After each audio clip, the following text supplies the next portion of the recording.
Hello friends. So this is our 19th lecture on 7 types of ambiguity by William Emerson. Now you can see in the last class we saw how fourth type of ambiguity, that is alternative meanings combined to make a complicated state of mind in the author. It works out how does it work out in sonnet number 83 by Shakespeare that we saw in the last class. Sonnet number 83. Now today what we see is that this is a poem by Hopkins, and you can see, I will read out first and then we see how the fourth type of ambiguity works here. Margaret, are you grieving over golden grove unleafing? Margaret, are you grieving over golden grove unleafing? Leaves like the things of man, you with your fresh thoughts careful, can you? As the heart grows older, it will come to such sights colder. By and by, nor spare a sigh, though world of barnwood leaf me lie. And yet you will weep, and know why. Now, no matter, child, the name, sorrow springs are the same. Nor mouth had, nor mind expressed, what heart heard of. Ghost guessed, it is the blight man was born for. It is Margaret you mourn for. So what happens here is, the first case of golden grove leafing is forcefully included in the second. That is life of man. So there again you find alternative meanings combined to make a complicated state of mind in the author. Understand? Then another point to note is, see the will weep here. You have it here now, will weep. Now the two meanings of will weep. What are the two meanings of will weep? One meaning is that insist upon weeping now or later, will weep. That is, and yet you will weep and know why.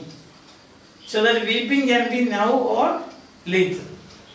Understand? Or another point, another meaning is shall weep in the future. Now or later, or shall weep in the future. That is will weep. And yet you will weep and know why. Understand? Again, mouth and mind.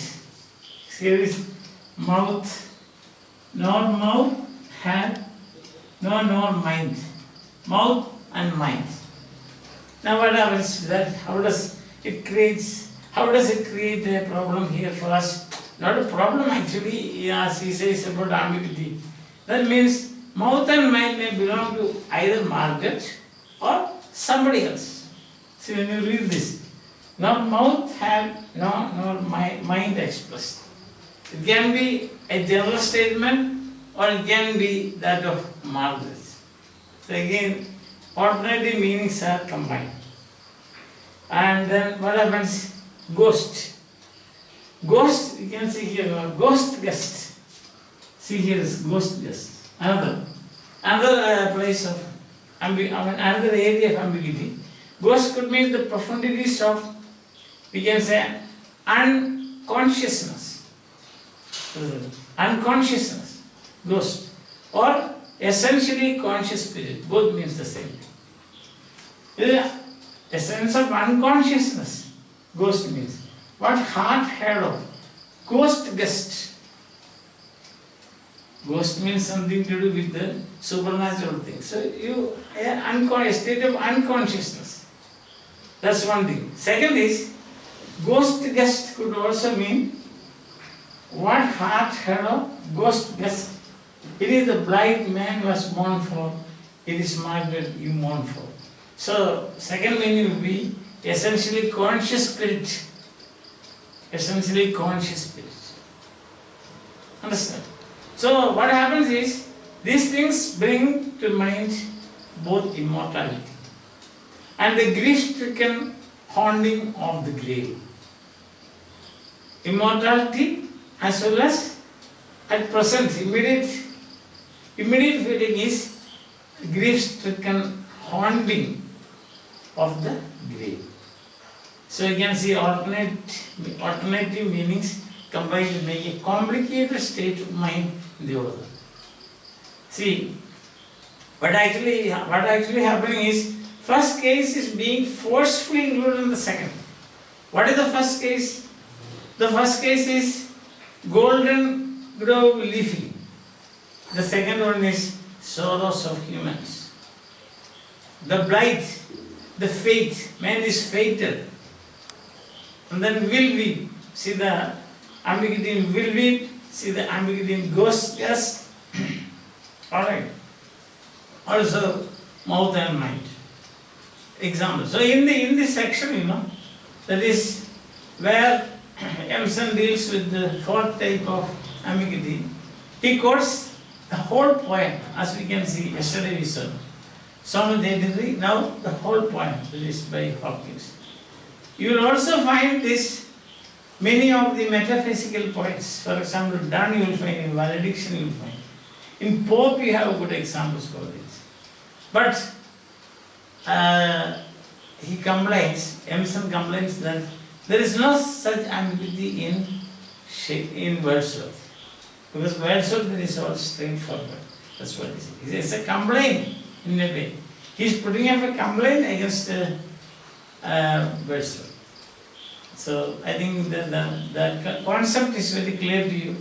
So if you have time enough, definitely you can go through the examples given in the book by 7 types of ambiguities by Emerson from Pope, from Donne, and also from Tintern Abbey, written by, as you know, well-known Wordsworth, where he complains that in Wordsworth you don't find this ambiguity. As if it is, ambiguities will enrich the